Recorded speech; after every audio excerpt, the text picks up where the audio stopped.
Hey everybody, this is herculespetix, founder, curator, docent, and gift shop employee of the herculespetix Academy of Comic Book Studies. Today we're going to be looking at Harlan Ellison's Chocolate Alphabet. This was a 1978 underground published by Last Gasp, and it's basically Larry Todd, the famous underground cartoonist.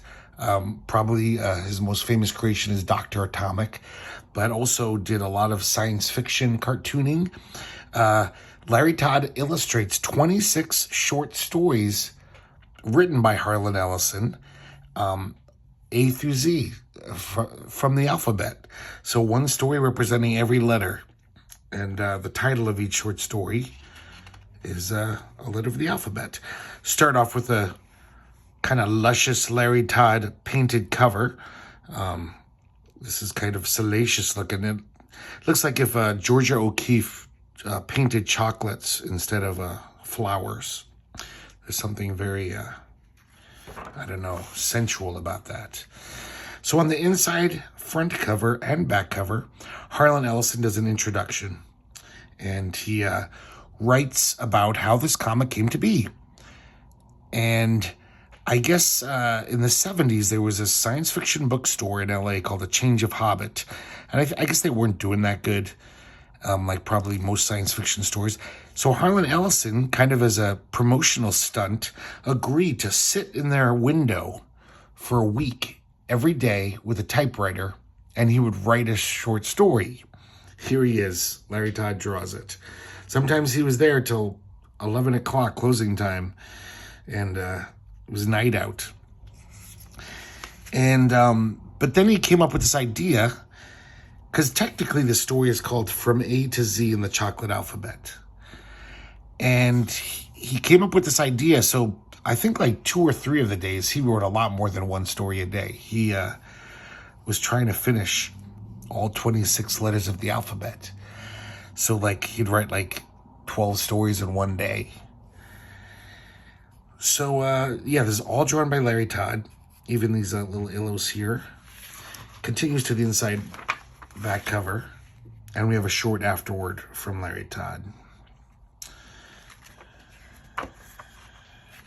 So Larry Todd mentions that whenever there's a word balloon, except for one short story, it's pretty much he added that as almost like Bill Elder chicken fat type stuff.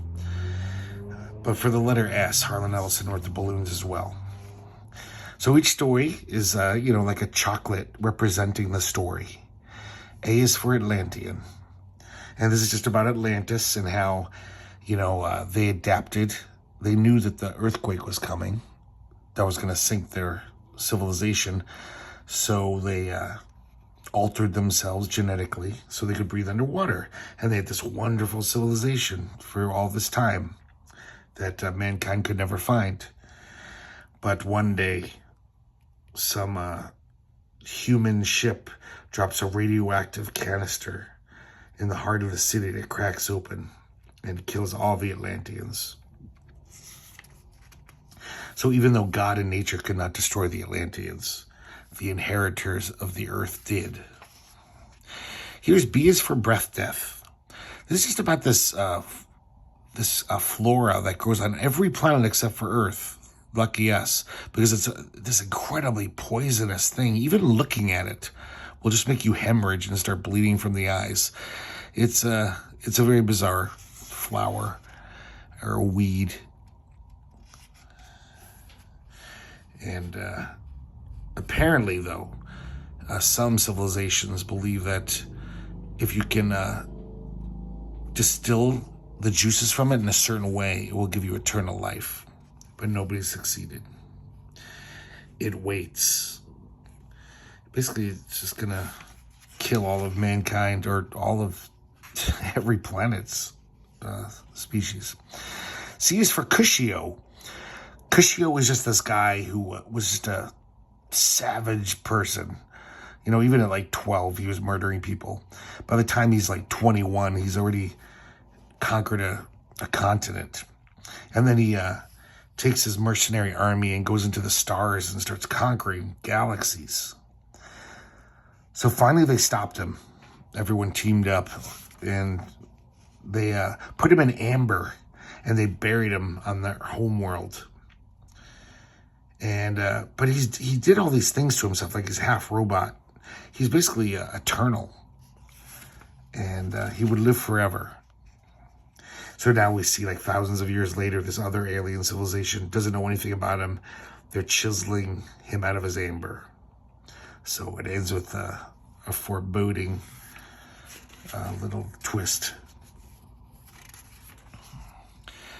D is for Dick. And it's about this guy.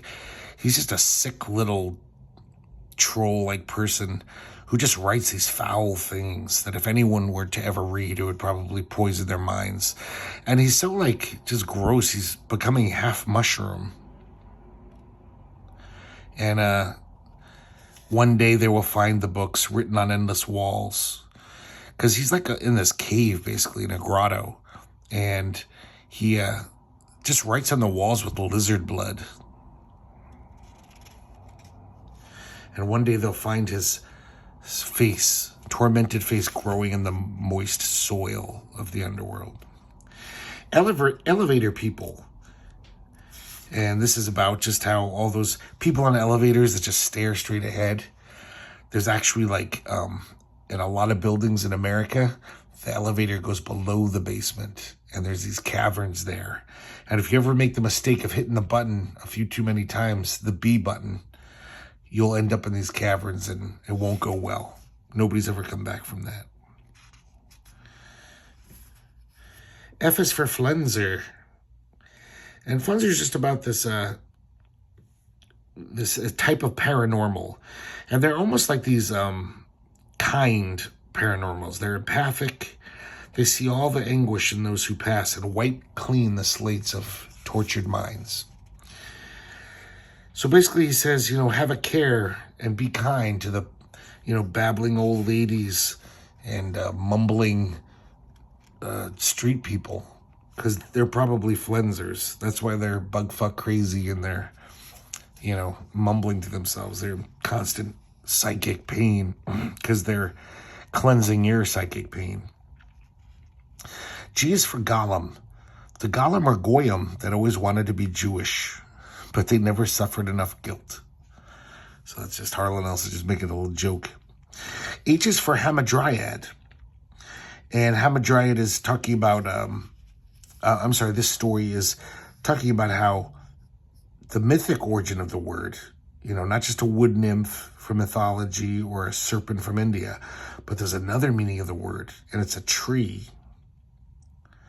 The tree in which the serpent lived was the Hamadryad. Eve was poisoned. The wood of which the cross was made was of the Hamadryad. Jesus did not rise. He never died. So apparently the Hamadryad is like this wood that has all these magical, crazy properties that has existed since the dawn of time.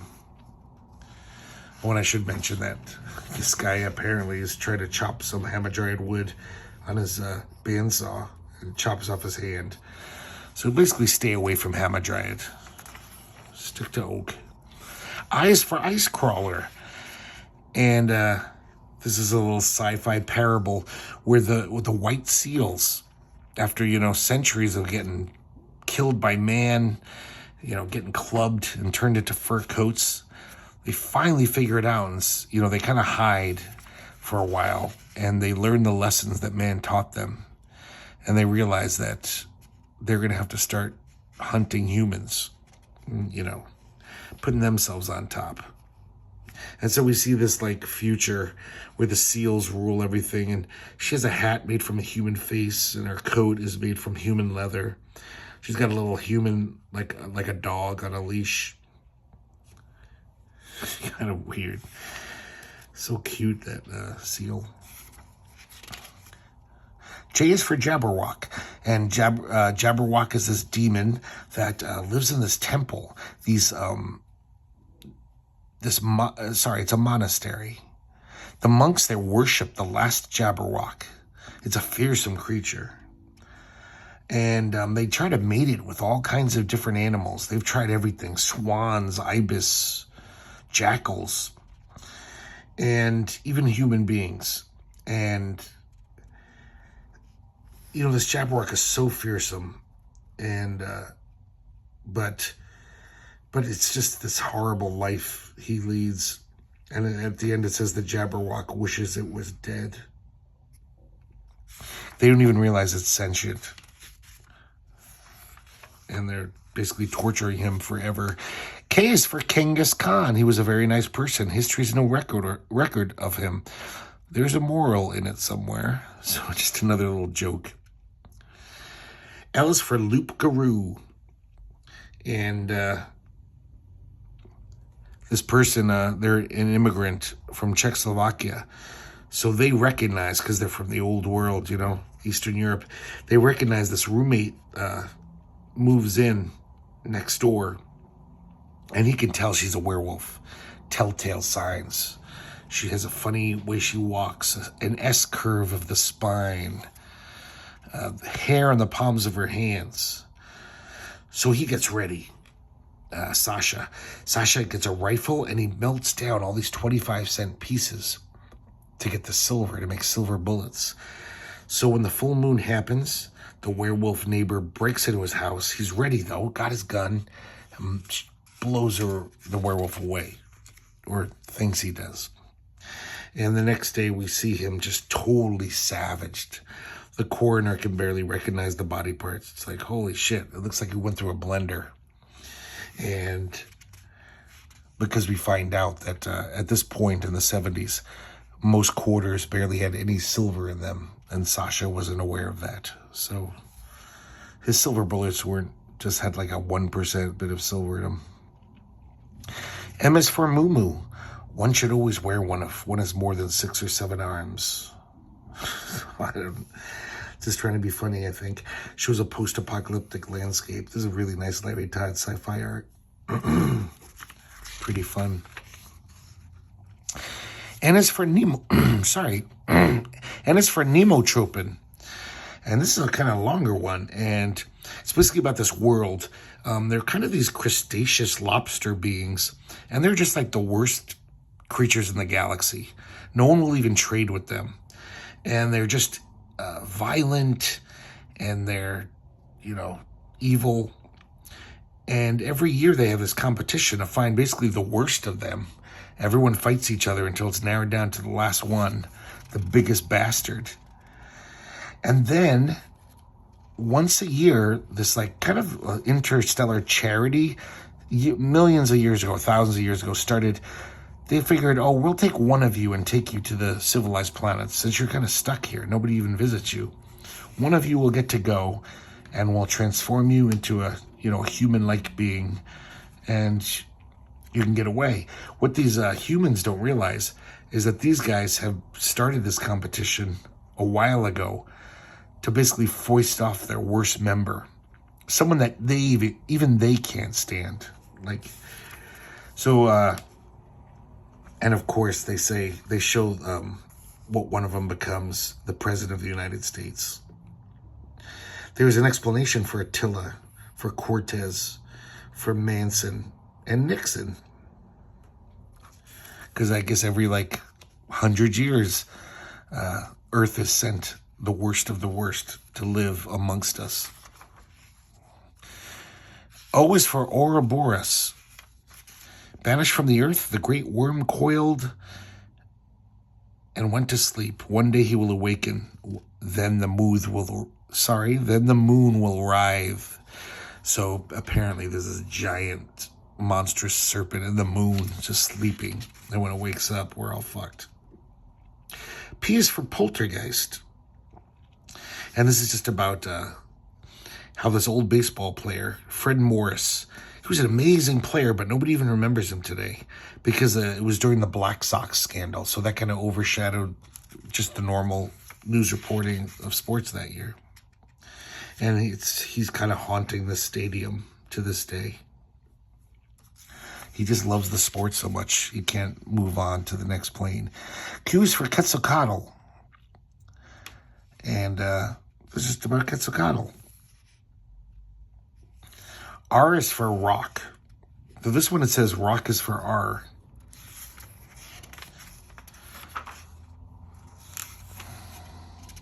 The flying city of Detroit was in the midst of its founder's day when the great golden rock came to feed. So it's almost like a kaiju movie, you know. The rock comes back. It's just devouring people left and right. But then it's like, it just eats anything. So he starts eating this, like, robot plant, robot factory, and it kills him. He rusted himself to death. And everyone's pissed off because they can't even eat him because now his body's full of, like, rusted metal. This is S is for Solophidian the Sorcerer. And this is almost like an autobio, like a magical realist story, because it's almost like Harlan Ellison is just telling an autobio story about getting invited to this swank LA party. All these famous people are there.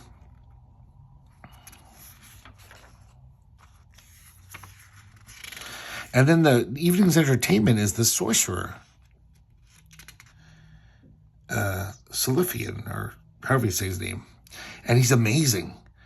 He asks everyone to tell them a deep, dark secret or, you know, something that bothers them. And this woman says, I have a very painful, difficult period every month. Can you do anything? And he just points a finger at her and it goes away. Harlan Ellison says, I've got the worst facial hair. It's almost impossible to shave. He makes every follicle jump out of his face. So he does that to all these people. He's really like not just a stage magician. He's a sorcerer. But then this weird looking woman shows up and says, so here you are, you asshole. Come on, Soliphidian, you're coming with me. And it's his wife, this kind of chubby, weird little old lady.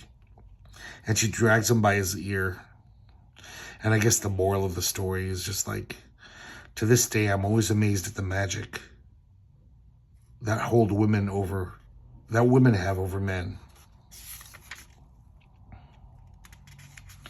So even though this guy's a sorcerer, he's still just kind of like, has to bow down to his bossy wife. T is for troglodyte. They live under the city dump, and they eat almost anything except for plastic. If it weren't for troglodytes, would be, you know, took a steeping garbage, he says. So we see these troglodytes underground, and they're complaining. It looks like they're at this restaurant. They're just eating anything, like nasty shit. They're eating industrial insulation. That's fine. They're eating license plates. But this one's like, hey, there's some plastic bag in my stew. And the waitress is like, just pick it out. U is for Euphor. And this is, this guy Euphor is a demon. Let me, I can't remember the story right now. And I think he's like a doctor for demons. And he fucks up treating this demon. So he's put mouth deep in this pool of monkey vomit. Here we see the monkeys puking into this giant pool. And then he has these other demons who kind of look like Popeye ride around him in motorboats. So it'll stir up the waves.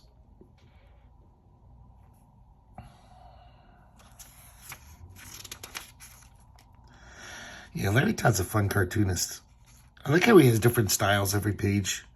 You know, here he's doing like some airbrushy stuff. This is just pure ink. V is for Vorwalaka. And this is just about this vampire who decides to move to a hippie commune. He figures he'll get lots of good, healthy blood there. But one of the hippies is a drug addict. And he gets hepatitis B from this sucking the neck of this drug addict and dies.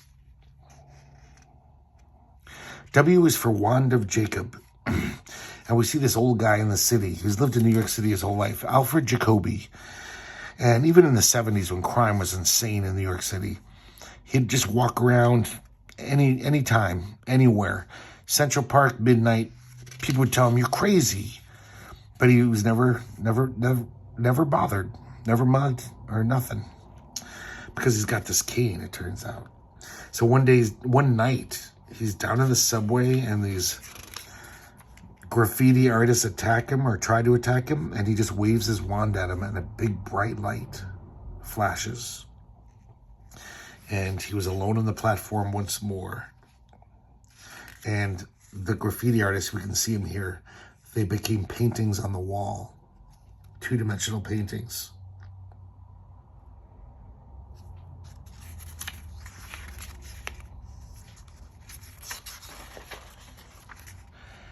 X is for Zaphan. And Zaphan's a demon. He was around at the time of their angel's rebellion. And he proposed that the heavens be set on fire. For his perfidy, he has forevermore stoked the furnaces of hell. But because of his bitterness, he's been slowly overloading the boilers. And that's why the ice caps are melting. So this Zaphan guy is basically bringing about the end of the earth. And it says there's not a damn thing we can do about it. Y is for Yggdrasil. Sorry, I can't pronounce that. The legendary Nordic ash tree with its 3 roots extending into the lands of mortals, of giants, and Niflheim. Legend has it that when the tree falls, the universe will fall.